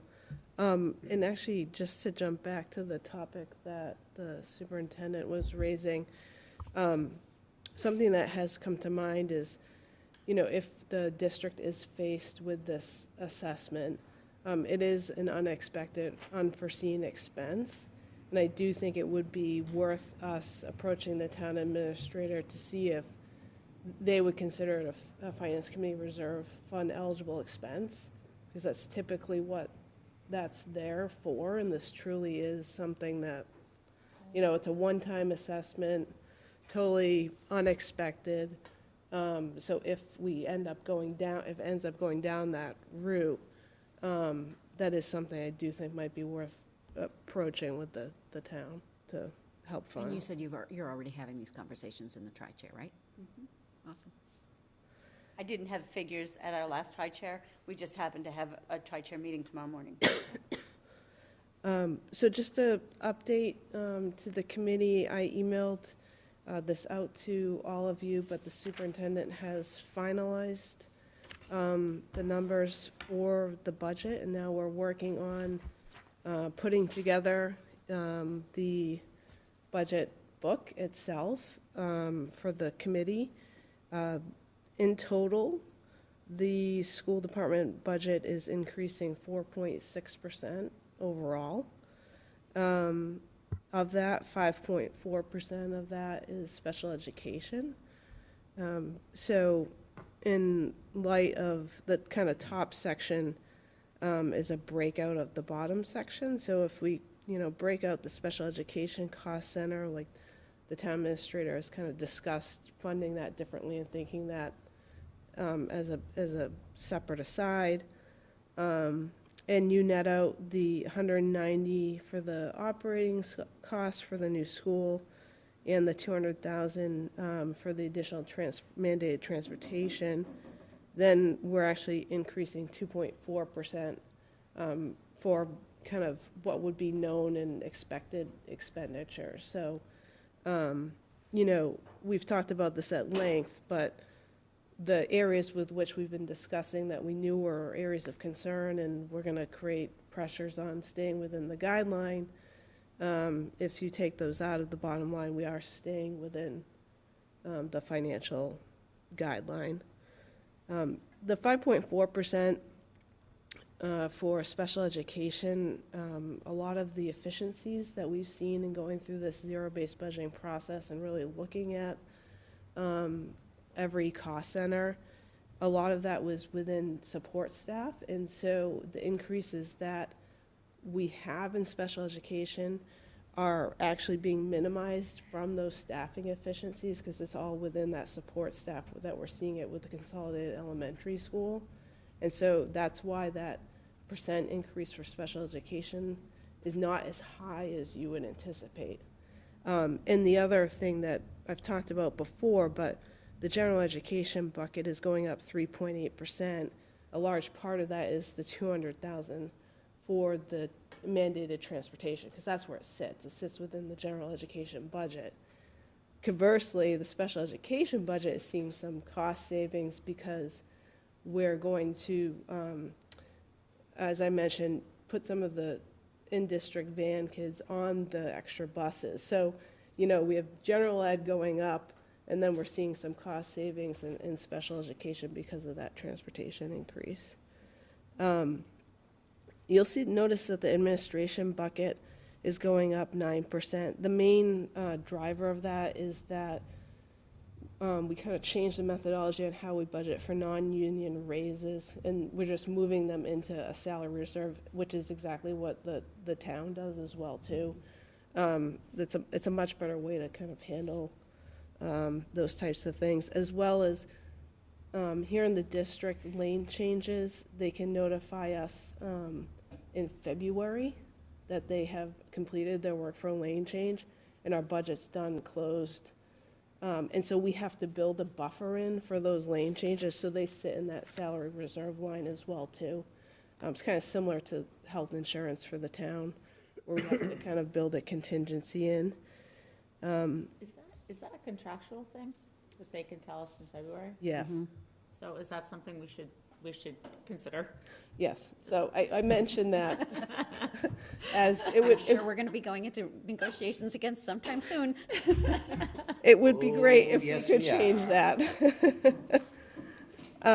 District-wide programs, you know, with the way that the superintendent is envisioning staffing the nursing office at the elementary school is going to actually allow us to have a potential float nurse to reduce some of the nurse substitute costs across the district.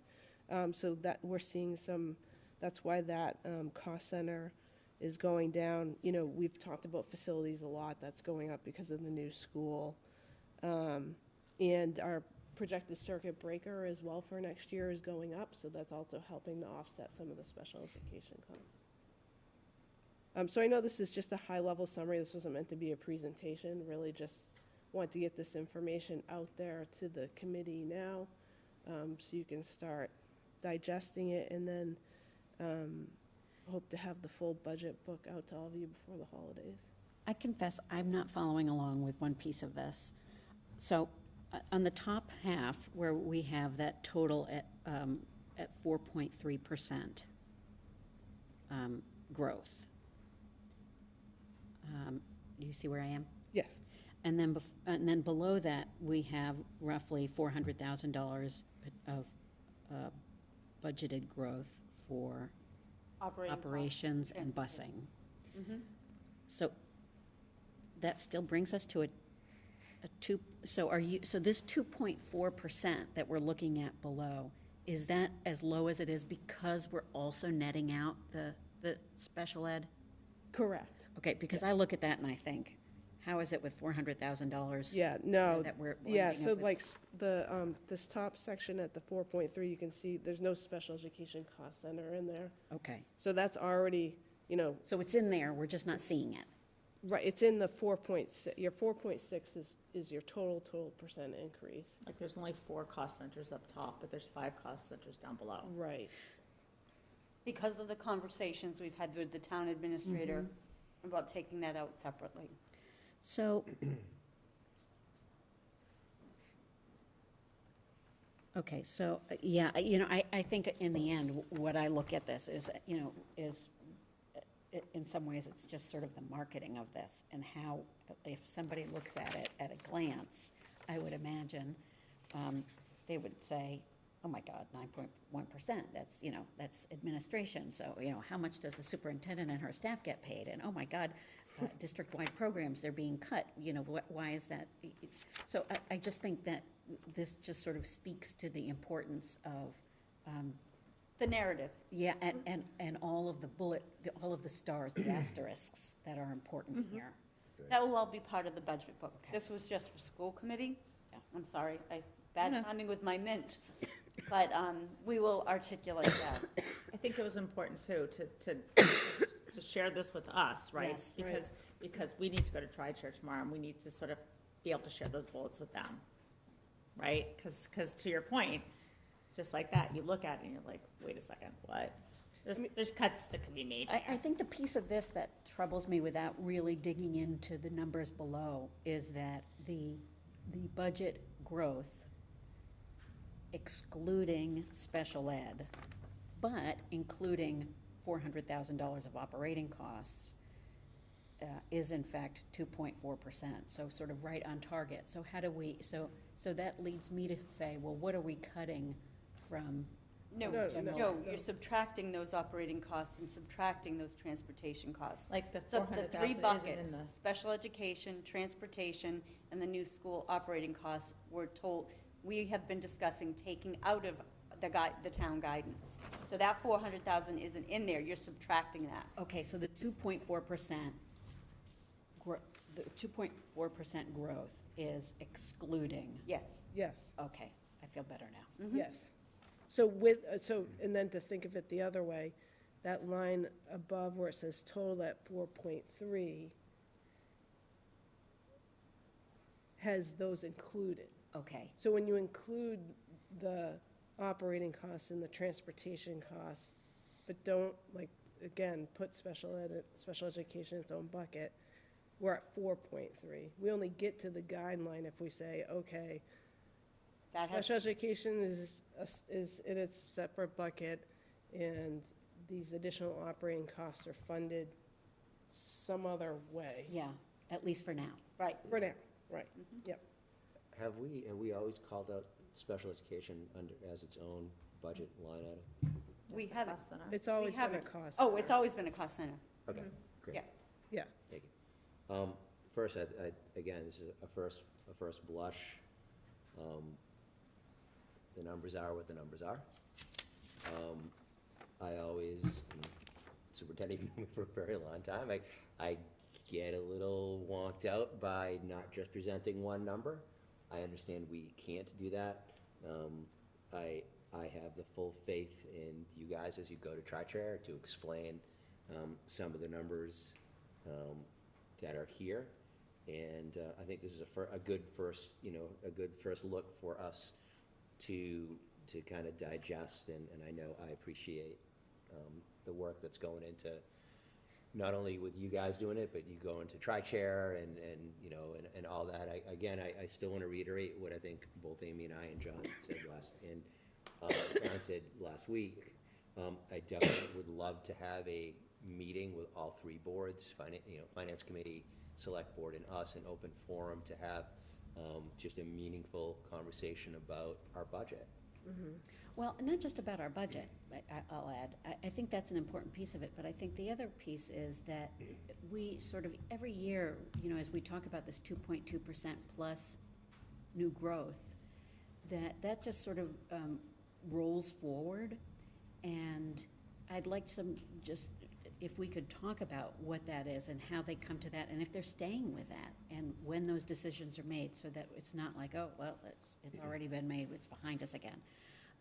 Because, especially if you think about what's happening with the budget this year, they said last week that there is a, new growth has slowed significantly.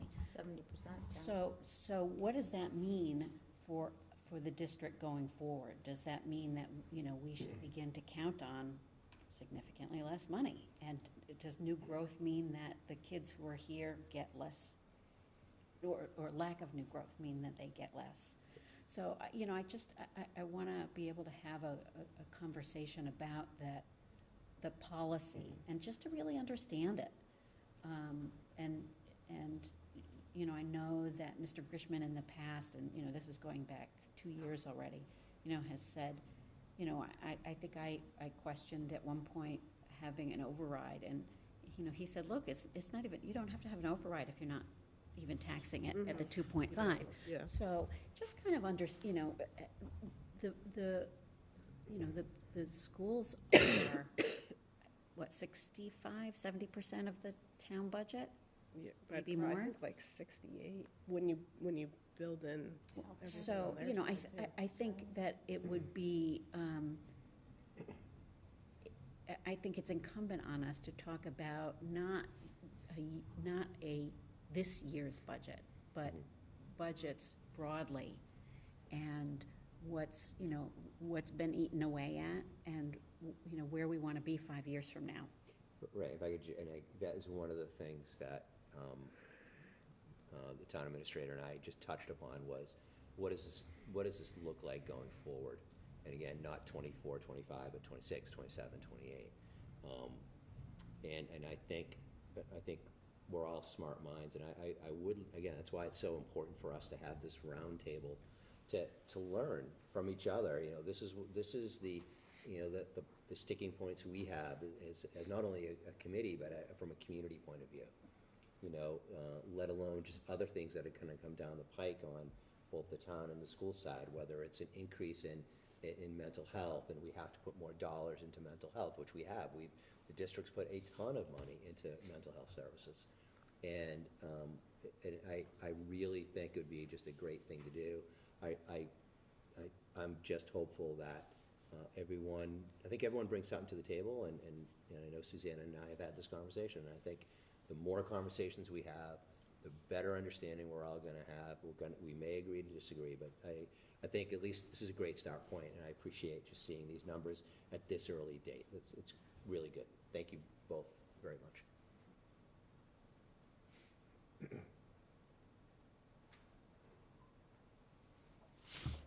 Anything else? No. Anyone else? No? You guys good? Back to the old agenda. So, tri-chair update. Instead of a tri-chair update, I'm gonna share something with you guys, because, as you heard, tri-chair, is gonna be tomorrow, so we'll have something next week. Hold on. I'm gonna share my screen. This is gonna be my tri-chair update. Check this picture today, people. Look at that. Look at those windows. So you can see, sorry, I'm gonna zoom in a little bit. You can see, this giant window in the middle. That's the two-story library. And now you can see, the canopy on this side and this side. So this one's going into the lower school. That's the library. This is the library. It looks so different in the 3 weeks since we've been there. It's crazy. The brick is just about done on the whole building. The spaces you see in the front that are still, do you see that Tyvek stuff or whatever Yeah. it's called? That's gonna be some phenolic wood that's going in next week, like paneling, some of that phenolic wood paneling. So then the front will be pretty good. And they were doing the columns for the canopies too. And I know you can see, but off here on this left-hand side, that's pavement. I parked in the teacher parking lot today. I mean, it's really starting to look like you can Yeah. kind of see where So it's all gonna go. Yeah, no, it's pretty exciting. I think the stuff is going on the roof. There's gonna be a giant crane there next week lifting up the machinery that's going on the roof. That library So I is just- gonna be spectacular, and I have to say, I just wanted to having share that. like been at the libraries at our 3 elementary schools that were just so pathetic. Well, I'm sure you saw the natural light that is in this Yeah, building. right. It's like- just, Amazing. it's a happy building. The library is beautiful. It's not giant. Like, don't be, you know, it's not this library, right? as- But it's really just cozy, and It's for little bodies, And It's it's just, yeah, for it's- little bodies, you're right. it's Little bodies, just- little books. And it's got the stairs in the middle that they can sit on and read, or go read in the front here in this Right. sunlit area, and bookshelf along the window. It really is beautiful. Very exciting. And above that is the outdoor Classroom classroom, like with a big garage up here, glass right door. here. Yep. This is all glass. You can't see it from this vantage point, right? Which is part of why the design is like it is. But this is a big, huge, giant garage glass door that folds up, and you can access this entire deck up here. What I love about the deck, because I know there were some former educators really worried, is that I think it's like at my neck level, like you. Yeah, like it's like adults can see Yeah, over it. so that's what they were, because we went up. Mm-hmm. That's what they were saying. It was really, so we could barely see over it. 'Cause Right, The floor right, still yeah. hadn't been Yeah, put in. but little yeah. bodies aren't gonna be able to see. No, I know there were a lot of people really worried. In fact, a former principal of Stanley School walks her dog very early in the morning by the middle school, and we had a conversation at 6:30 in the morning. I'm like, I was up there, it's fine, the littles are not gonna look over. I mean, I think the important part of this design too is you guys can't even see the gym, which is above No, this. Right. And I think that's part of how the building was 'Cause it designed. stepped So when you back. look at it from far It away. doesn't look like a hospital. It doesn't look like it. And in fact, when you're really close, when you see this little area sticking out, the whole kindergarten and this whole first floor, when you're really close to the building, it only looks like it's a one-story building, just because you can't see the whole building, you just Right. see that the first floor is sticking out. So it feels, It's very clever design. it feels like it's supposed to feel, like that it's staged like this to look like buildings in a neighborhood, sort of, you know? Right. But then, when you're far away, but then when you're up close, it feels a lot, it just has a great feeling about it. So, anyway, that's my tri-chair update Love for it. you. I just Love wanted to it. share this instead. Love it too. Yeah, and then, so, subcommittees, I just wanted to touch on policy really closely. I saw that we got a policy document this week, so Yes. hopefully, I'm gonna ask Karen and John to start putting a couple policies on every school committee meeting so that we start attacking those, because there's a lot of new ones again. Or a lot, you know, so just be aware that those are gonna start coming, that we're just gonna have to get ahead of. And then bargaining, anything going There's on, nothing Amy? to report. Nothing? No. And no one signed up for public comment. Does anyone who's attending want to say a few words? Don't be shy. Yeah, Come on don't down. be shy. Don't all of you rush at once. Oh, too sad. So then we're just left after our discussion with actions and votes. We have three votes to take. Two of them are donations, and then we'll take the third one will be about the field trip. So the first donation is the Giron Family Foundation is funding a speaker for the schools. It didn't say what schools in particular, but I think, It's the high school. oh, it's not the middle school too? Oh, yeah, it does say the high school up there, location. So Matt Bocci, was he here before? Is he the same I speaker? don't recall. So he's discussing substance abuse Yes, he was actually. Yes. and mental health struggles. Yes. And so there's gonna be an in-school presentation and also a nighttime one for community members. So that's a generous donation of somewhere between $6,000 and $7,000 to pay for the speaking engagement. Yes. So that's pretty awesome. And the second one was from the Cummings property. Isn't he the basketball player? No. No. No? Mm-mm. I'm confusing him Can't with somebody think else. of his name. He's been at the middle school many times. Okay, sorry to. And the second one is a gift from the Cummings property. It's to be used for Swampscott High School girls soccer. It's for $1,000, and the gift is in honor of and is being made at the recommendation of a much appreciated Cummings colleague, Nicholas Haslamapro. I don't know who that is. I wish I knew more, but appreciate that recommendation. Yeah. And lucky girls soccer team. And then, so can I have someone make a motion to accept those two donations? I will make a motion that we accept both donations as written. I will, Do we not second I will it, Amy? second that. I was like, I'll double that, All those in favor? Aye. Okay, and the Sorry. second one is a motion to accept the ADL field trip to New York City. I will make a motion that we accept the ADL field trip to New York City. second it. And all those in favor? Aye. Aye. Super, and there's only one item of the consent agenda, so we'll just not even take it as a consent agenda. We'll just take it as another vote as someone, the regular session minutes from our meeting on November 30th. All right, I'll make a motion that we accept the regular session minutes of November 30th. And I'll second it. And all those in favor? Aye. All right, and now adjourning, people. I will make a motion to adjourn. And I'll second it. All those in favor? Aye. Oh, it always ends so quickly. All right. Had a meeting on the books for the 28th. I'm sure all of us are on vacation, so we will not be on the Oh, a 28th meeting on the December. Yeah. The 28th. So- Not that you. So that is not on the calendar. That is not on the calendar. Just 3 emails on top of that, I just to let you know, but So let us know when we're out Yeah. up there. I appreciate it. Yeah, Every no. time she contacts us. Are we out?